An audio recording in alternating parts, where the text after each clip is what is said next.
Some people mistake silence for weakness, until the wrong person hears what the quiet one has to say. The laughter started before Ava Brooks could even finish the sentence. It rolled across the private dining room in sharp little waves, bouncing off crystal chandeliers and polished walnut walls as if humiliation itself had become part of the evening entertainment. Ava stood frozen beside table 12, her small leather order book pressed tightly against her apron while the wine bottle in her hand trembled just enough for the overhead lights to catch it. "Come on," Chloe Harrington said with a smirk, leaning back in her velvet chair. "Do the accent again? That Korean one.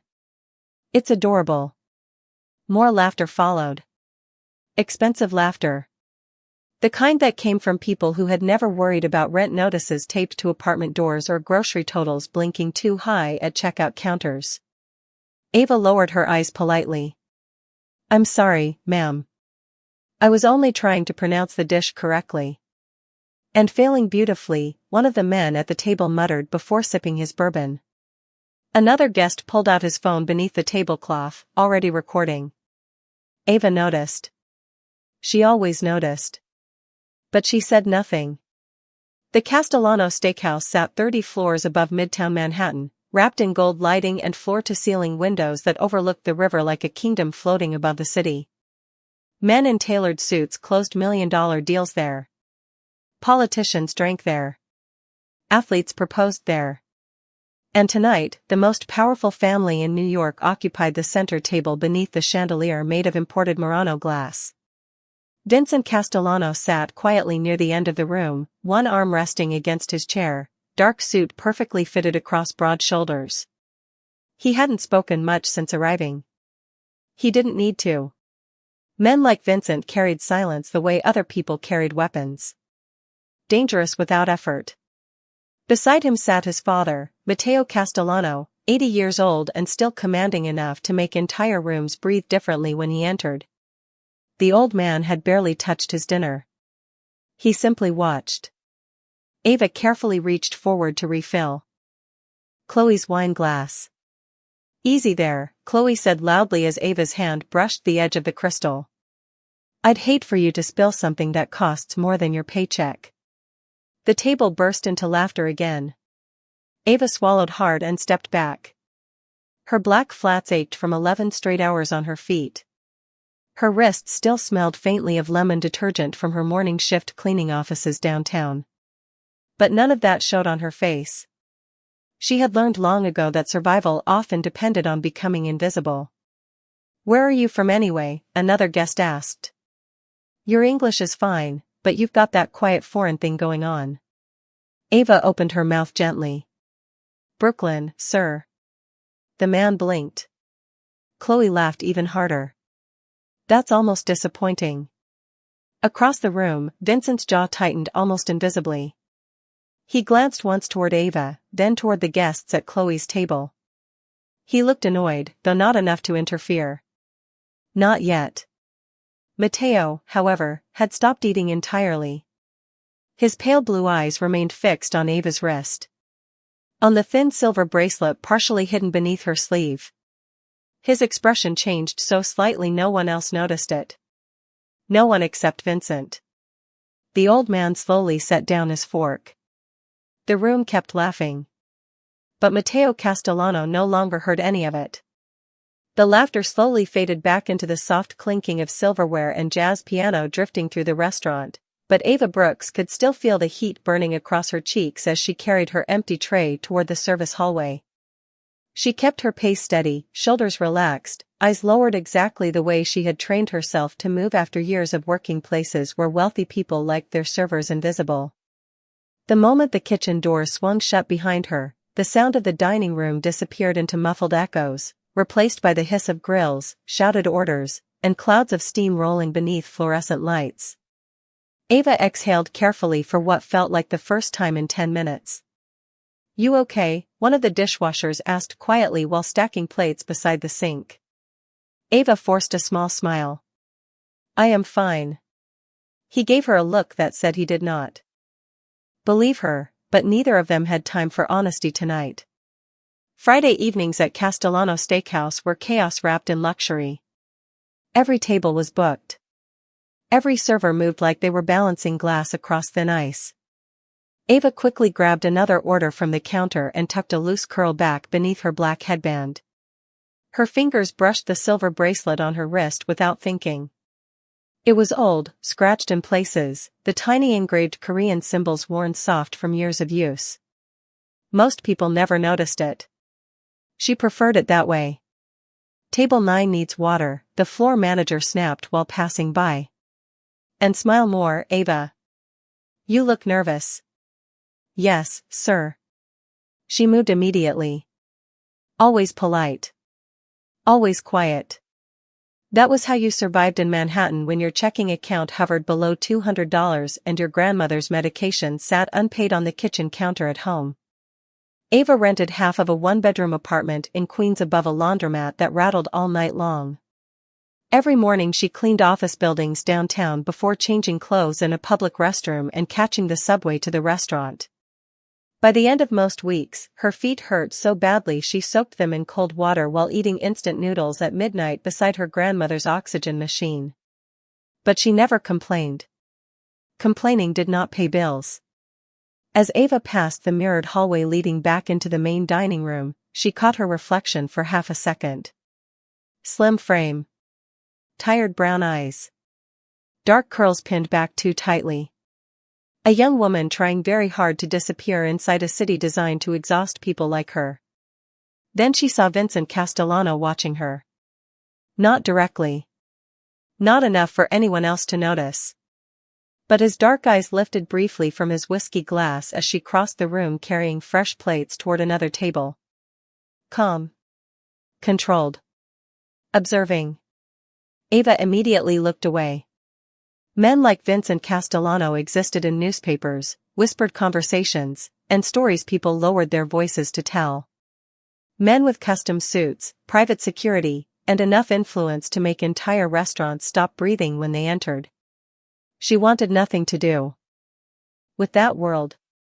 Yet something about the room felt different now. Heavy somehow. The laughter from Chloe's table had grown quieter.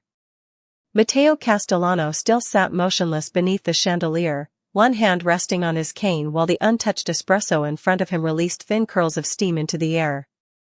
His pale eyes followed Ava again as she passed. Slow. Intentional. Almost searching. Chloe noticed it too. Well, she said loudly enough for nearby tables to hear, swirling wine in her glass, looks like Grandpa finally found the entertainment interesting. A few people laughed nervously. Ava kept walking. But Matteo Castellano did not smile. He only stared at the bracelet on her wrist with the expression of a man who had just seen a ghost sitting quietly in the middle of his family's restaurant. The dinner rush rolled forward like a machine too expensive and too polished to ever stop moving. Servers crossed the marble floor carrying trays lined with sizzling steaks and crystal glasses while soft piano music floated beneath the low murmur of Manhattan wealth. Ava Brooks moved through it all with practiced precision, keeping her shoulders straight even as the tension in the private dining room thickened around her like invisible smoke. She could feel eyes following her now. Not curious eyes. Evaluating ones. Especially from Chloe Harrington's table. There she is, Chloe said as Ava approached with another bottle of wine. Our mysterious little restaurant ghost. The guests around her chuckled softly. One of the men loosened his tie and leaned back in his chair with the lazy confidence of someone who had never once been told he was unwelcome anywhere. Tell us something, he said. Are you actually Korean or do you just collect foreign jewelry to look interesting? Ava carefully placed the wine bottle on the table without reacting. My grandmother gave me the bracelet, sir. That was not the question. More laughter. Ava kept her eyes lowered. Across the room, Vincent Castellano watched the exchange over the rim of his whiskey glass. His expression remained unreadable, but his attention no longer drifted toward business conversations or the city skyline. Beyond the windows. It stayed fixed on Ava. On the way she absorbed humiliation without showing anger. On the strange calmness she carried despite being cornered in front of half the restaurant. Most people either fought back or crumbled under pressure. She did neither. Matteo Castellano noticed it too. The old man sat almost perfectly still beneath the chandelier glow, one weathered hand resting on the silver handle of his cane while his pale blue eyes followed Ava with unsettling focus. He had barely spoken all evening. Yet the atmosphere around his table had begun shifting anyway. Quietly. Slowly. Like cold weather moving into a room before anyone realized the temperature had changed. Ava turned to leave after pouring the wine, but Chloe spoke again. Wait. Ava stopped immediately. Yes, ma'am? Chloe smiled sweetly, which somehow felt crueler than open hostility. If your bracelet is so meaningful, maybe you should prove you actually know something about Korean culture. One of the guests laughed. Oh, this should be good. Say something in Korean, Chloe insisted. Come on. Impress us. The phone beneath the table lifted slightly higher, still recording. Ava's stomach tightened. She hated this part most. Not the insults. Not even the laughter. It was the feeling of becoming entertainment for people who had already decided she was beneath them. I really should get back to work, she said softly. See? Chloe laughed. She probably learned one phrase online. Enough. The word cut across the room quietly, but it landed harder than shouting ever could. Every head turned toward Matteo Castellano. The old man had not raised his voice. He simply looked at Chloe with calm disappointment before slowly reaching for the porcelain espresso cup beside him. The girl is working, he said evenly. Chloe blinked, caught off guard. I was only joking, Matteo. Humiliation disguised as humor is still humiliation. Silence settled over the table for half a second before Matteo lifted the cup toward his lips. But as he moved, the sleeve of Ava's uniform shifted slightly while she reached for the wine bottle. The silver bracelet caught the chandelier light again. Matteo froze. Completely. The espresso cup stopped inches from his mouth. His eyes narrowed, not with suspicion, but recognition so sudden it almost looked painful. Ava noticed the shift immediately. So did Vincent. The old man slowly lowered the cup back onto the table without drinking. Then, for the first time all evening, Matteo Castellano spoke directly to Ava Brooks. Child, he said softly, his voice rougher now, where did you get that bracelet? The question settled over the private dining room so heavily that even the piano player near the bar seemed to lose confidence in his own music. Ava Brooks stood motionless beside the table, her fingers tightening slightly around the wine bottle while every pair of eyes in the room shifted toward her wrist.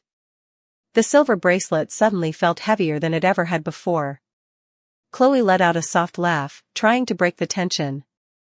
Oh my God, Matteo, it is just jewelry. But Matteo Castellano did not look at Chloe. He did not blink. His pale blue eyes remained fixed on the bracelet with an intensity that made Ava's pulse begin to race beneath her skin. Vincent noticed it immediately. In 34 years, he had seen his father angry, calculating, amused, even cold enough to silence rooms full of powerful men without raising his voice. But this expression was different. Matteo looked shaken. My grandmother gave it to me, Ava answered quietly. Before she passed away. Matteo leaned back slightly in his chair as if the words themselves had struck him somewhere deep in memory. Your grandmother, he repeated slowly. Was she Korean? Ava hesitated. No, sir. Chloe smiled again, relieved the mystery seemed to be disappearing. See? I told you. But Ava continued softly. My grandfather was. Matteo's fingers tightened around the silver handle of his cane. Vincent's attention sharpened immediately. Around them, glasses stopped moving. Conversations at nearby tables faded into careful silence as diners sensed something shifting inside the room without understanding what it was. What was his name? Matteo asked. Ava swallowed. Han Jae-min, sir. The old man froze again. Completely. The expression on his face drained of color so suddenly that even Chloe stopped smiling. Vincent slowly lowered his whiskey glass onto the table. "Father?" Vincent asked quietly. Matteo did not answer him. His eyes remained locked on Ava as if he were looking through decades instead of across a restaurant table. "Where did he live?" Matteo asked. "Busan," Ava said carefully. "Near the coast. My grandmother met him after he immigrated to New York." Chloe shifted uncomfortably in her chair. This is becoming strangely dramatic for a dinner service. No one laughed this time. Ava noticed the silence immediately. She also noticed the older man at the far end of the table lowering his phone instead of recording. Matteo slowly extended one trembling hand toward the bracelet. "May I?" he asked. Ava hesitated only briefly before stepping closer and lifting her wrist carefully toward him. The old man touched the worn silver with astonishing gentleness, like someone handling something fragile enough to disappear. Then his thumb paused over the tiny engraved symbols near the clasp. A sharp breath caught in his throat. Vincent had never seen his father emotional in public. Not once.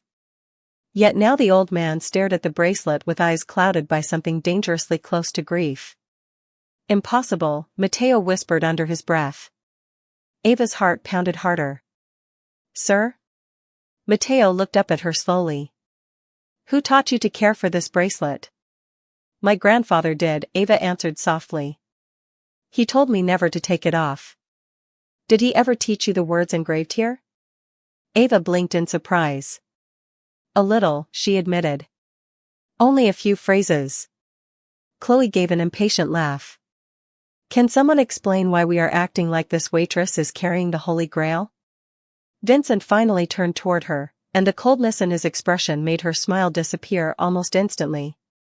"Enough, Chloe." The room fell silent again. Matteo still held Ava's wrist gently in his weathered hand. Then, very quietly, in a voice roughened by memory, the old man spoke a sentence in Korean so formal and unfamiliar that even Ava struggled to recognize it. Her eyes widened immediately. And for the first time that night, fear was not the emotion moving through the room. It was shock. The Korean sentence lingered in the air like something ancient that had no business existing inside a luxury Manhattan steakhouse. Even the servers near the kitchen entrance had stopped moving. Ava Brooks stood completely still beside the table, her pulse hammering so loudly she could barely hear the piano anymore. The words Matteo Castellano had spoken were formal, old-fashioned, almost ceremonial. Not the kind of Korean she had heard in movies or on crowded Queens sidewalks growing up. This sounded deeper. Older. Like it belonged to another lifetime. Ava stared at the old man in disbelief. Somewhere in the back of her memory, she had heard those words before. Late nights in a tiny apartment kitchen while steam rose from soup bowls and her grandfather cleaned his glasses beneath yellow light. A phrase spoken carefully.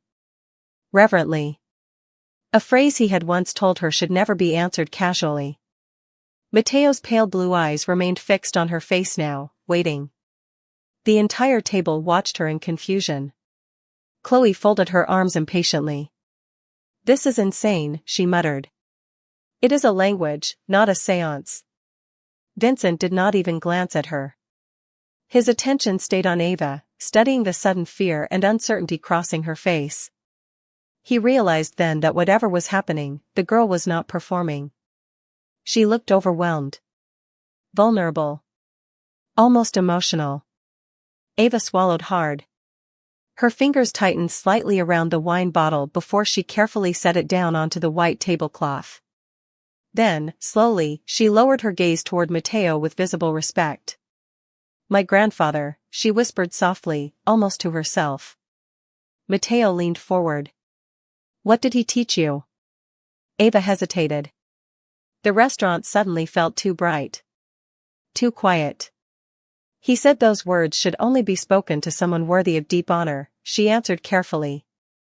Matteo's breathing became uneven for half a second. Vincent noticed immediately. The old man almost never reacted physically to anything.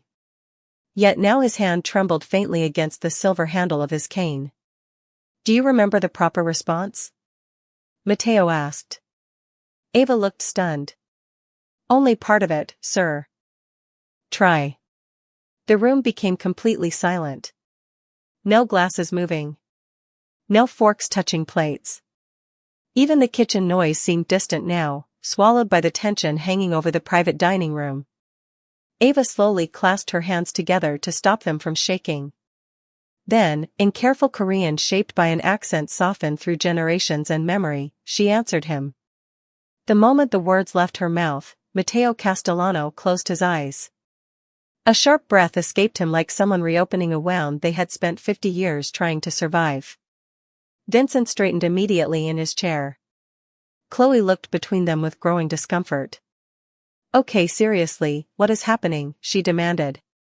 Matteo opened his eyes again, but they no longer carried the cold authority that had dominated the room earlier. They carried grief, memory, and something dangerously close to gratitude.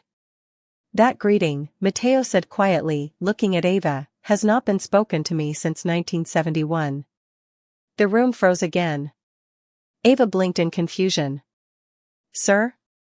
Matteo slowly released her wrist, though his eyes never left her bracelet. I heard those exact words in a fishing village outside Busan when I was 25 years old. Vincent frowned slightly. You were in Korea? He asked, surprised. Matteo gave a faint nod without looking away from Ava. I was young. Lost. Stubborn enough to think pride mattered more than survival. His voice softened further. A man named Han Jae-min saved my life during a winter storm near the coast. Ava's breath caught instantly. Matteo saw it. So did Vincent. The old man's expression shifted into certainty. Your grandfather, Matteo whispered slowly, was the kindest man I ever knew. No one at the table spoke. Chloe's confident smile had vanished completely now. Around them, wealthy strangers who had spent the evening mocking a quiet waitress suddenly looked at Ava differently. Not as entertainment.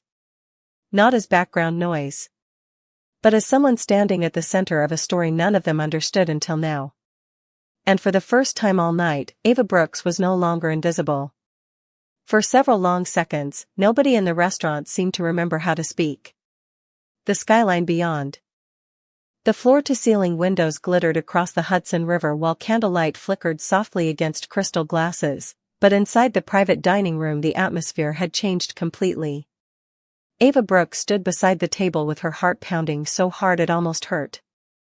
Matteo Castellano still looked at her as though the past itself had suddenly walked back into his life wearing a black waitress uniform and worn leather shoes. Vincent leaned back slowly in his chair, studying both of them with growing fascination. He had spent most of his life believing his father could not be surprised by anything anymore. Matteo Castellano had built an empire through discipline, patience, and emotional control. Yet tonight, one quiet girl carrying a serving tray had shaken him more deeply than any business rival ever could. Chloe finally broke the silence with an awkward laugh. Okay, this is officially the strangest dinner party I have ever attended. No one responded. Her smile weakened slightly. I mean seriously, Matteo. You cannot actually believe this is some kind of destiny moment. Matteo turned his head toward her very slowly. The disappointment in his expression carried more weight than anger ever could. Some moments in life deserve reverence, he said quietly. Not mockery. Chloe looked away immediately. Across the room, nearby diners pretended not to stare while absolutely staring. Waiters slowed their pace. Conversations faded into whispers. The energy surrounding table 12 had spread through the restaurant like invisible electricity. Ava suddenly became painfully aware of herself again. Of her wrinkled sleeves. Of the exhaustion behind her eyes. Of the fact that she was still holding an order pad while standing in front of one of the most powerful families in New York. Sir, she said softly to Matteo, my grandfather never spoke much about his past. He only said he met someone important near the coast before coming to America. Matteo's eyes softened immediately. That sounds like him. Ava hesitated. You really knew him? The old man leaned back slowly, his gaze drifting toward the dark river beyond the windows as though he were looking across decades instead of Manhattan. I was 25 years old, he said quietly. Arrogant. Angry at the world. I had gone to Korea on business with men who cared more about money than people. Vincent listened carefully now. He had heard stories about his father's younger years, but rarely personal ones. Mateo almost never discussed the past unless it involved business lessons or warnings. Yet tonight his voice carried something unfamiliar. Warmth. There was a storm near Busan, Mateo continued. Cold enough to freeze the ocean spray onto the docks. I became stranded in a small fishing village with no transportation and nowhere to stay. Ava barely breathed. My grandfather found me sitting outside a market at nearly midnight. I spoke no Korean. I had no coat thick enough for the weather. And I was foolish enough to refuse help at first. A faint smile touched Mateo's face for the first time all evening. Your grandfather ignored my pride completely. Vincent watched the expression carefully. He had never seen his father smile like that over a memory. Han Jae-min brought me into his home, Mateo said softly. Fed me hot soup. Gave me dry clothes. Sat with me beside a heater barely strong enough to warm the room. Ava's eyes shimmered slightly now. She could picture it perfectly. Her grandfather had always treated strangers with impossible kindness, even when he had almost nothing himself. Before I left, Mateo continued, he placed that bracelet into my hands and told me something I never forgot.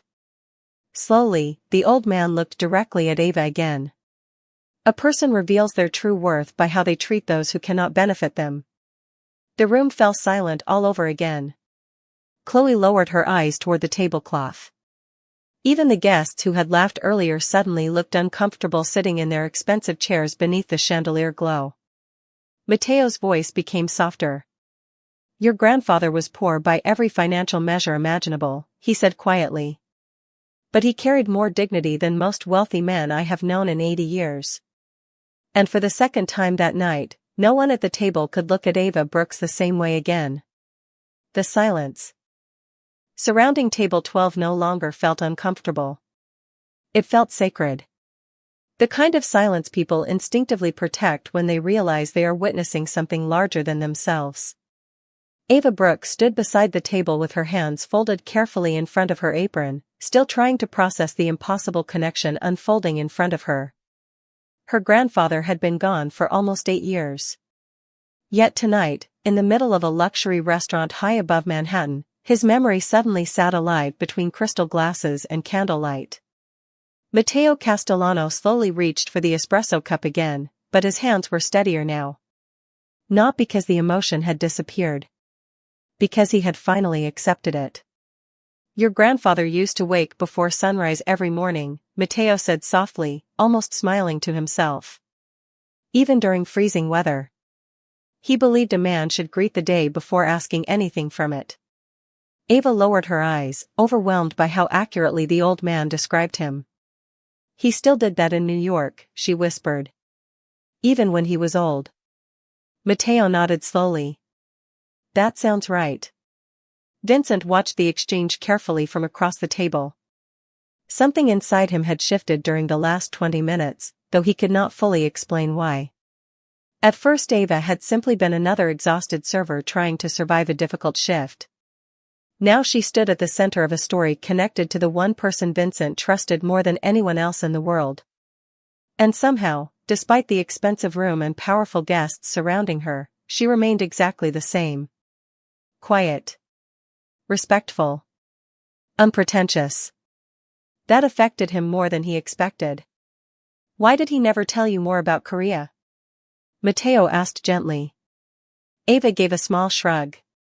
He said some memories become more beautiful when you stop trying to own them. Mateo closed his eyes briefly. Yes, he murmured. That also sounds like him. Chloe shifted impatiently in her chair again. The attention in the room no longer belonged to her, and she clearly hated it. I still do not understand why everyone is acting like this girl is royalty now, she said sharply. She is a waitress. The words. landed badly this time. Very badly. Several guests looked away immediately. Vincent slowly turned his head toward Chloe with an expression so cold it drained the remaining confidence from her face. But before he could speak, Matteo placed one calm hand on the table. "And what exactly," the old man asked quietly, "is wrong with being a waitress?" Chloe blinked. "I did not mean it like that." "Then how did you mean it?" The room froze again. Matteo's voice never rose above calm conversation level, yet every person at the table suddenly looked terrified of saying the wrong thing. "A person who works honestly deserves respect," Matteo continued softly. "No matter how much money sits in their bank account." Chloe forced a nervous smile. "Of course. I agree with that." Matteo studied her for a long moment before turning back toward Ava. The difference in his expression was immediate. Warm instead of cold.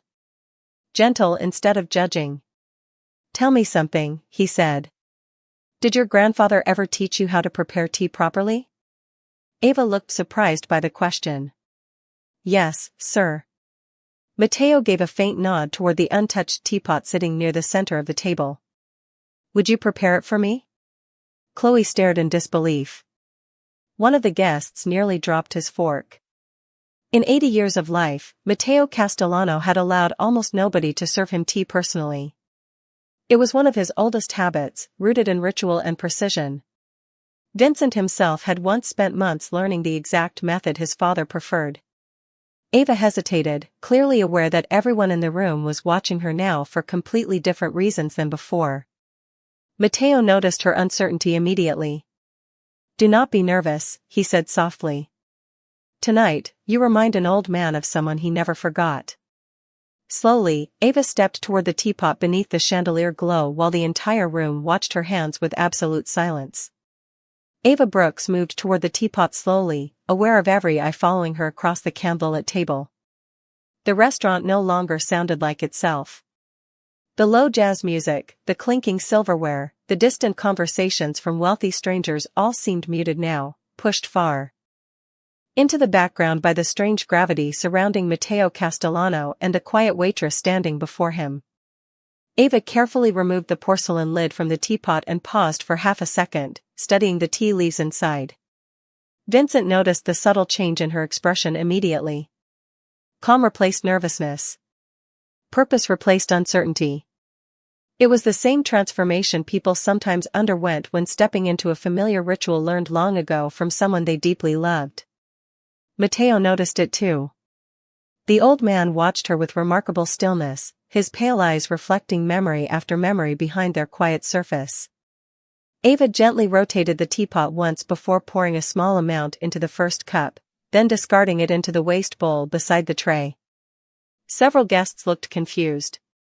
Chloe rolled her eyes slightly. "You cannot seriously tell me making tea is now some profound spiritual event." Matteo did not even look at her this time. Ava continued silently. Her movements were graceful but natural, unforced in the way real habits always are. She warmed the cups properly. Adjusted the angle of the pour. Allowed the steam to rise before serving. Small details most people would never notice. Matteo noticed every single one. Vincent leaned forward slightly in his chair, unable to stop watching her. "My grandfather taught me when I was little," Ava said softly while pouring the tea. "He said tea should never be rushed because people can feel impatience even without words." Matteo gave the faintest nod. "Yes," he murmured. "That sounds exactly like him." Ava carefully lifted the first cup with both hands and offered it toward Matteo respectfully. The old man accepted it with surprising gentleness. Not as a powerful man accepting service from staff. As someone receiving something personal. Familiar. Precious. He inhaled the steam before taking a slow sip. Then he closed his eyes. Silence settled over the room again. Not awkward silence. Emotional silence. The kind people fall into when they realize something real is happening in front of them and speaking would ruin it. Matteo lowered the cup carefully back onto the saucer. The temperature. Is perfect, he said quietly. Ava blinked in surprise. Thank you, sir. Mateo studied her face for a long moment before speaking again. Do you know why your grandfather insisted you learn these traditions? Ava hesitated. He said people forget themselves when life becomes too loud. Mateo's expression softened deeply. No, he said gently. He taught you because he wanted part of his home to survive after him. Ava's eyes shimmered instantly. She looked down quickly, embarrassed by the sudden emotion rising in her chest. Vincent saw it anyway. He also saw something else. All evening long, Ava had absorbed humiliation without defending herself once. Yet when her grandfather's memory entered the conversation, every movement she made carried dignity impossible to fake. It affected him more than he wanted to admit. Chloe shifted uncomfortably again, clearly unable to tolerate the changing atmosphere any longer. This is unbelievable, she muttered under her breath. All this over tea and an old bracelet. Mateo slowly turned toward her at last. The warmth disappeared from his face instantly. No, he said quietly. This is about respect. The words landed harder than any raised voice could have. Chloe lowered her eyes toward the tablecloth. Around them, several guests suddenly looked ashamed of their earlier laughter. One woman quietly placed her phone face down beside her plate. Another man cleared his throat awkwardly and avoided looking at Ava altogether. The room had changed sides without anyone announcing it. Ava noticed it too, though she did not fully understand how it happened. An hour earlier she had been invisible. Then she became entertainment. Now, beneath the chandelier glow and the Manhattan skyline, the same people who laughed at her suddenly looked at her with something much quieter. Something closer to respect. The energy inside Castellano Steakhouse had transformed so completely that it no longer felt like the same room where people laughed at Ava Brooks less than an hour earlier. The candlelight still flickered across polished glass. Expensive watches still glimmered beneath the chandeliers. Waiters still moved quietly between tables, carrying trays worth more than most people's grocery bills for a month. But now every conversation carried restraint. Carefulness. Because something invisible had shifted in the hierarchy of the room. Mateo Castellano slowly set down his teacup and looked around the table with calm authority. Do you know what the problem with modern people is? He asked quietly. Nobody answered. Even Chloe remained silent now. Mateo folded his hands over the silver handle of his cane. Too many people confuse wealth with character. The words settled heavily over the table. Vincent leaned back slightly, watching his father with growing respect. The old man almost never lectured people publicly. If Mateo Castellano chose to speak this way, it meant something mattered deeply to him. A person can own buildings, companies, entire city blocks, Mateo continued softly, and still remain poor in spirit. His pale blue eyes drifted briefly toward Ava. And another person can work 12-hour shifts serving strangers while carrying enough dignity to humble everyone in the room. Nobody touched their food anymore. Chloe shifted in her chair, clearly fighting embarrassment and irritation at the same time. I said I was joking earlier, she muttered quietly. Mateo looked at her gently, which somehow made it worse. Cruelty often hides behind humor, he said. Especially when people wish to avoid accountability for it. Chloe lowered her eyes again. Across the table, one of the businessmen cleared his throat awkwardly before speaking toward Ava for the first time without mockery in his voice. I apologize if we made you uncomfortable earlier. Ava blinked in surprise. It is okay, sir. No, Mateo interrupted calmly. It was not okay. Silence followed immediately. The old man turned slightly toward the other guests now. You laughed because you believed this young woman existed beneath you, he said. You assumed quietness meant weakness. You assumed humility meant lack of value. Nobody argued. Because nobody could. Mateo gestured softly toward Ava's bracelet. Yet the only person at this table carrying the memory of kindness across generations is her. The room went still again. Ava looked down quickly, overwhelmed by the attention. She had spent years trying not to be noticed by powerful people. Tonight she suddenly stood at the emotional center of the room, and she had no idea what to do with that. Vincent noticed her discomfort immediately. "Sit down for a moment," he said quietly to her. Ava looked startled. "Sir?" Vincent gestured toward the empty chair beside the wall. "You have been standing all night." Chloe's head snapped toward him in disbelief. Staff members did not sit with the Castellanos. Ever. But Vincent's expression remained calm and absolute.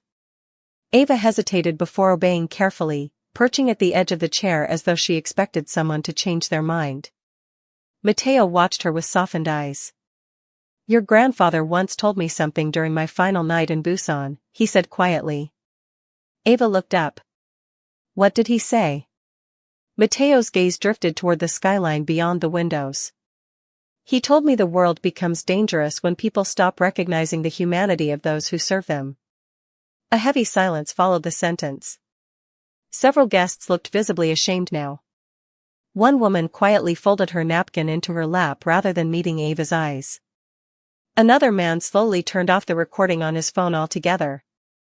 Mateo looked back toward Ava again. "Tonight," he said softly, "your grandfather would be proud of the way you carried yourself." Ava felt her throat tighten unexpectedly. Because those words mattered more than any apology in the room. And Vincent Castellano noticed the exact moment her eyes filled with tears she was trying very hard not to let fall. The tears in Ava Brooks's eyes never fell. She kept them held back with the same quiet discipline that had carried her through overdue rent notices, double shifts, crowded subway rides, and nights spent pretending exhaustion was normal. But Vincent Castellano saw them anyway. And somehow that affected him more than open crying would have. Across the table, Mateo Castellano remained silent for a long moment after mentioning Ava's grandfather. The old man slowly lifted his teacup again, though this time his gaze drifted toward the city lights beyond the windows instead of the people around him. Manhattan glittered beneath the night sky like polished gold. Beautiful from a distance. Cold up close. "Do you know what I remember most about Busan?" Mateo asked softly.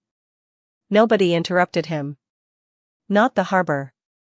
Not the freezing weather. Not the business meetings I thought mattered at the time." His eyes moved back toward Ava. "I remember your grandfather apologizing because the soup he served me was too simple." Ava lowered her head immediately. That sounded exactly like him.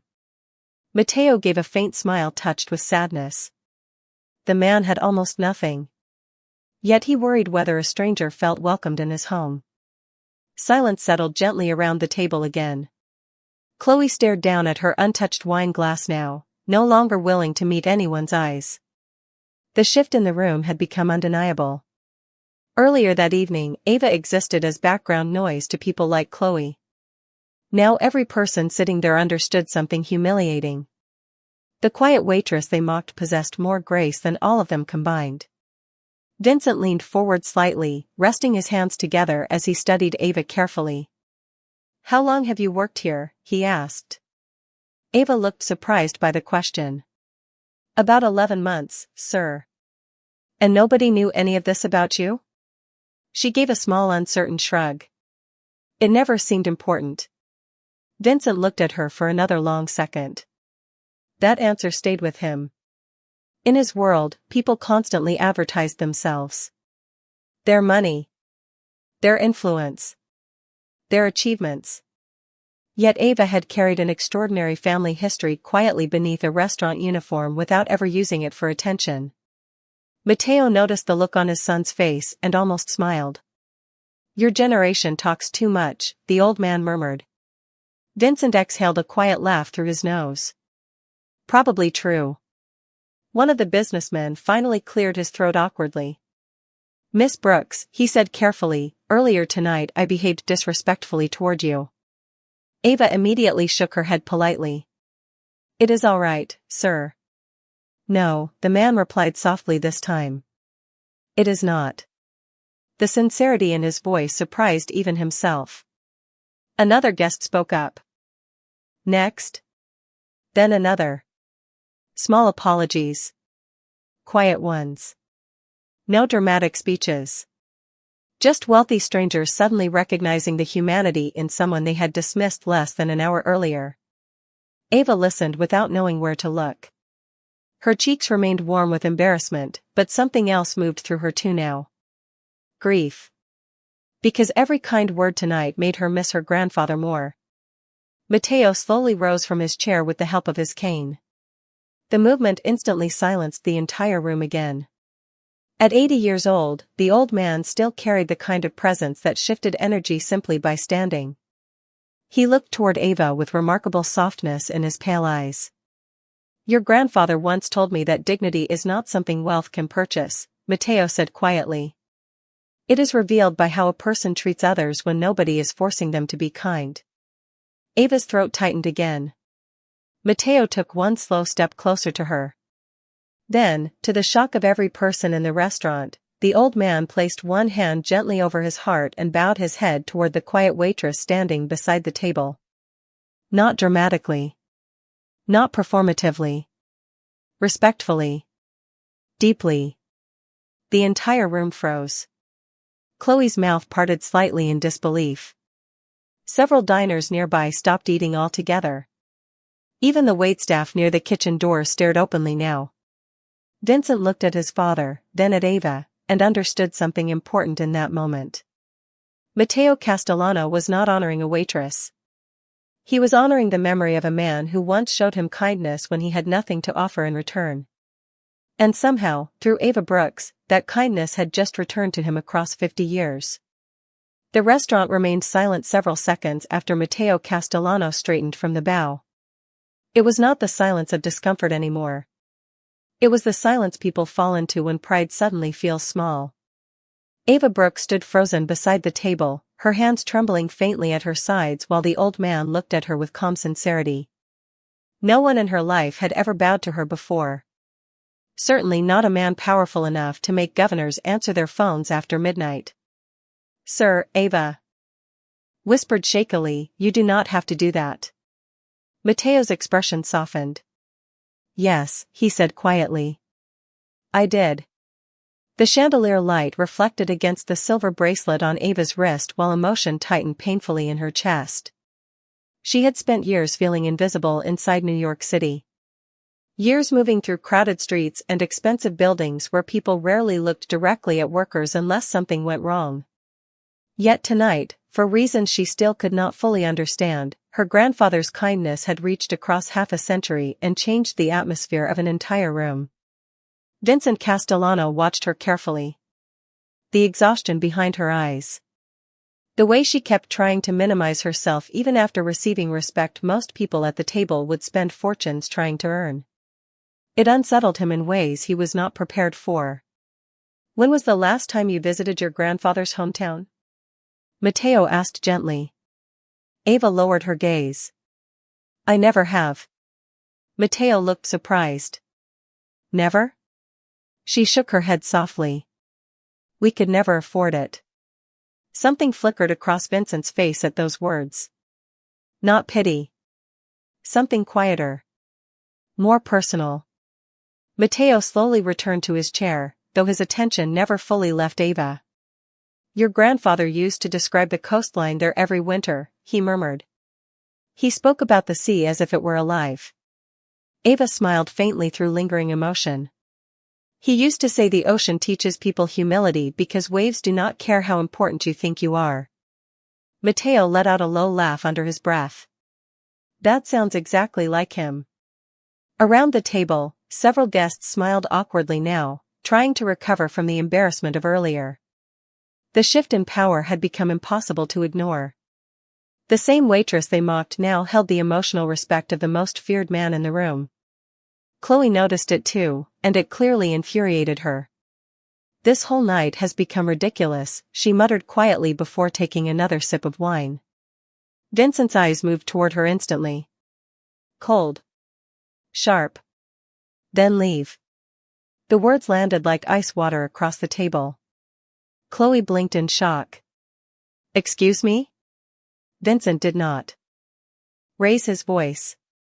If showing respect to someone bothers you that much, you are free to leave. Nobody moved. Nobody even breathed loudly. Chloe stared at him as if she expected him to soften the statement somehow. He did not. The woman slowly lowered her wine glass onto the tablecloth instead.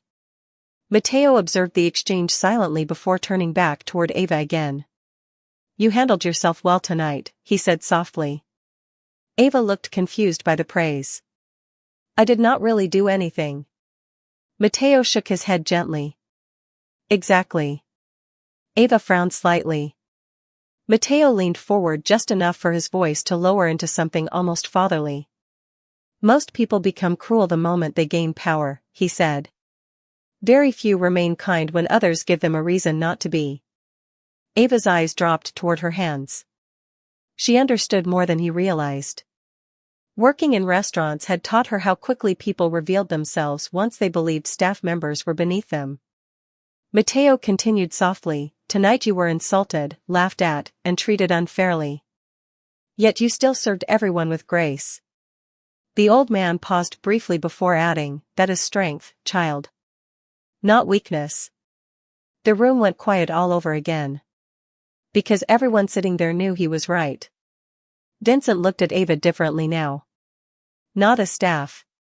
Not as background noise moving between tables.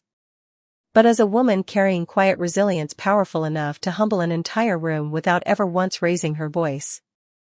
And for the first time in a very long time, Vincent Castellano found himself genuinely wanting to know more about someone outside his own world. By the time dessert arrived at the table, nobody cared much about the food anymore. Expensive chocolate tarts and imported fruit sat untouched beneath warm candlelight while the emotional weight of the evening continued settling deeper into the room.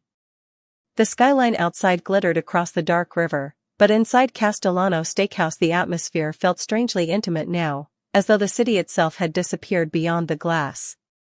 Ava Brooks remained seated quietly near the edge of the table, still uncomfortable being included among people whose watches probably cost more than her annual salary.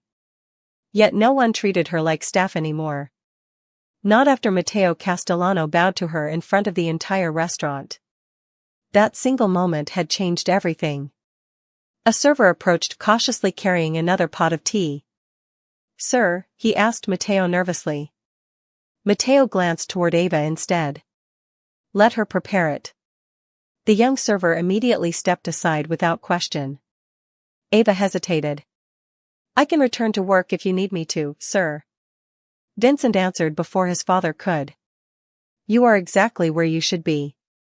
The words surprised even him slightly once they left his mouth. Ava looked up, caught off guard by the softness in his tone. Vincent rarely softened his tone for anyone. Mateo noticed the exchange silently while hiding the faintest trace of amusement behind his teacup. Chloe noticed it too. Her expression tightened almost immediately. Vincent, she said carefully, forcing a smile back onto her face, we are seriously letting a waitress sit through family dinner now. The room chilled instantly. Vincent slowly turned toward her with complete calm. Somehow that calmness felt more dangerous than anger would have. You keep using that word as if it should embarrass someone, he said quietly. Chloe gave a nervous laugh. That is not what I meant. Then explain what you meant. Nobody moved. The nearby tables had gone silent again without even pretending otherwise. Ava lowered her eyes immediately, wishing she could disappear before another argument started because of her. But Mateo spoke first. There is a reason dignity recognizes dignity, the old man said softly while looking directly at Chloe. And there is a reason insecure people mock kindness when they encounter it. Chloe's face flushed red beneath the restaurant lighting. One of the businessmen beside her quietly focused on cutting his dessert instead of looking up. Mateo continued calmly, tonight this young woman was insulted repeatedly while serving people she owed nothing except professionalism. His pale blue eyes swept slowly across the table. Yet she still behaved with grace. Then he looked directly at Chloe. Can the same be said for everyone else here? The silence afterward felt almost unbearable. Chloe opened her mouth slightly, then closed it again. Because there was nothing she could say without making herself look worse. Vincent leaned back in his chair, watching Ava carefully now. She still looked uncomfortable with the attention. Still tried to make herself smaller whenever conversations turned toward her. Yet somehow that humility only made her presence stronger. People trusted quiet dignity more than loud confidence. Mateo slowly reached into the inside pocket of his jacket. Every person at the table watched curiously as he removed a small worn photograph protected inside an old leather sleeve. The edges had faded with time. He handed it gently toward Ava. "I have carried this for 53 years, he said softly. Ava accepted the photograph carefully with trembling fingers. Her breath caught instantly. The picture showed a young Mateo standing beside a smiling Korean fisherman near a snowy harbor. The fisherman wore thick winter gloves and held a bowl in one hand while laughing at something outside the frame. Ava's eyes filled immediately. "That is him," she whispered. "That is my grandfather." Mateo nodded quietly. "He reminded me that kindness survives longer than power ever will." The entire table fell silent once more as Ava stared down at the photograph beneath the chandelier glow. And somewhere deep inside the restaurant, people who once laughed at a quiet waitress suddenly understood they had witnessed something far rarer than wealth. They had witnessed honor. The dinner ended quietly after that. No dramatic speeches followed. No loud apologies. Just the soft sound of chairs sliding back across polished floors and expensive people leaving the restaurant with unusually thoughtful expressions on their faces. The energy inside Castellano Steakhouse no longer carried the careless arrogance that filled it earlier that evening. Something about Mateo Castellano's words had stayed behind in the room like candle smoke lingering after the flame disappears. Ava Brooks carefully handed the old photograph back to Mateo with both hands. "Thank you for showing me this," she said softly. Mateo accepted it gently before slipping it back into the worn leather sleeve he had carried for more than 5 decades. "No," he replied quietly. "Thank you for reminding me that good people still exist." Ava lowered her eyes, overwhelmed again. Compliments had always made her uncomfortable. Especially sincere ones. Most of her life had been spent surviving, not being seen. Mateo slowly rose from his chair one final time with the assistance of his cane. Vincent immediately stepped beside him out of habit, but the old man waved him off gently. "I am still capable of standing on my own," Mateo muttered. Vincent allowed himself a small smile. Ava noticed it. For the first time all night, the intimidating businessman looked less like a feared figure from newspaper headlines and more like a son quietly relieved to see his father happy. Mateo turned toward Ava again. "Your grandfather once invited me back to Busan if life ever became too heavy," he said softly. "I never returned." Ava listened carefully. "But tonight," Mateo continued, "it feels as though part of that promise finally found its way back to me." The old man placed one hand lightly over his heart again before nodding respectfully toward her. Then he slowly walked toward the private elevator with Vincent beside him. The guests followed quietly behind, avoiding the loud laughter and shallow conversations that had filled the evening earlier. Chloe left without saying another word. Ava remained standing near the table after everyone disappeared from the dining room. The candles had burned lower now. Outside the windows, Manhattan shimmered beneath midnight rain beginning to fall softly across the streets below. The restaurant staff slowly returned to normal movement around her, though several servers glanced at Ava differently now. Not with pity. With respect. One of the dishwashers near the kitchen gave her a small smile and whispered, "You okay?" Ava let out the faintest laugh through the emotion still caught in her chest. "I think so." She moved toward the service hallway quietly, exhausted in a way that had nothing to do with work.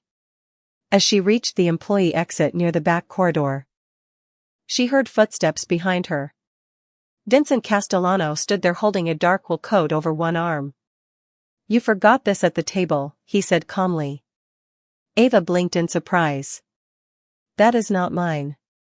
Vincent looked at the thin fabric of her uniform, then toward the rain streaking the windows outside. It is cold tonight. Ava hesitated. Nobody had looked after her in a very long time. Vincent extended the coat toward her without another word. Slowly, she accepted it. The warmth of the fabric surprised her immediately. "Thank you," she whispered. Vincent studied her quietly for a moment before speaking again. "Your grandfather changed my father's life," he said softly. "And tonight, without trying to, you changed this room." Ava looked down at the silver bracelet resting against her wrist. The same bracelet people laughed at only hours earlier. "He always said kindness travels farther than people realize," she murmured. Vincent gave a faint nod. Looks like he was right. For a moment neither of them spoke. Rain tapped softly against the glass while the city lights blurred beneath the storm outside. Then Ava pulled the coat a little closer around her shoulders and stepped toward the exit. Vincent watched her leave without stopping her. And somewhere between the silence, the memory of a fisherman from Busan, and the quiet dignity of a tired waitress walking home through Manhattan rain, an entire room of powerful people had been reminded of something they had almost forgotten. Respect is not earned through wealth. It is revealed through humanity. And that night, the quietest person in the room carried the greatest honor of them all. If this story moved you, do not forget to like, subscribe, and share it with someone who still believes kindness matters.